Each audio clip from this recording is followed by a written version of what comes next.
Bonjour tout le monde. Aujourd'hui, on apprend ensemble le passé composé avec être, avec le verbe être. Écoutez bien, donc c'est simple et avec cette image-là, tout devient plus clair. Alors, règle principale, c'est que au passé composé, certains verbes utilisent être comme auxiliaire. Être plus participe passé. Hein, attention, le participe passé avec l'auxiliaire être s'accorde toujours avec le sujet. Alors, ce sont surtout les verbes de déplacement ou bien les verbes de mouvement ou de changement d'état. Hein, regardez, donc monter, descendre. On a pris deux verbes. Il est monté ou peut-être on peut dire elle est descendue. On monte, on descend. Ça veut dire que le mouvement est déjà clair. Hein. Elle est descendue. Elle est descendue. So meaning we are talking in the past. And we are saying elle est descendue, descendre. Ça veut dire qu'on fait déjà un mouvement, hein, que le mouvement est déjà clair.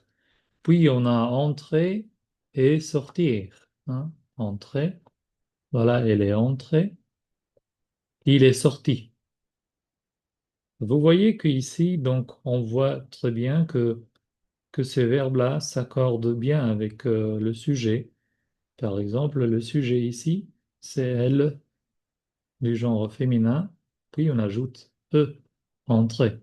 Ici, le genre est masculin, alors le participe passé s'accorde avec le sujet. Alors on a d'autres verbes comme arriver et partir. Hein, arriver et partir. Par exemple, on peut dire elle est arrivée et elle est partie. Arriver quelque part ou bien partir ailleurs. Aller et venir. Hein, ce sont aussi deux autres verbes. Elles sont allées en France. Il est venu de Lille.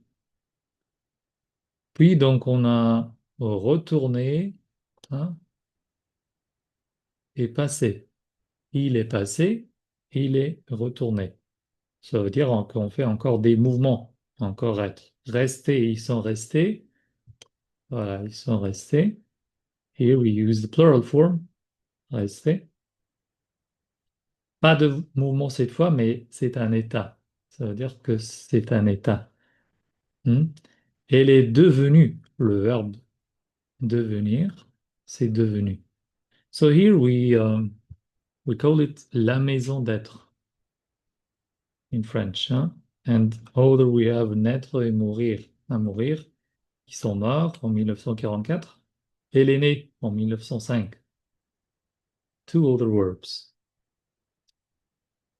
Avec être, we have also the verb aller. So on fait toujours l'accord au masculin, au féminin, au singulier et au pluriel. Alors, pour mieux résumer, le verbe exprime un déplacement ou un changement d'état. On utilise, on utilise l'auxiliaire être.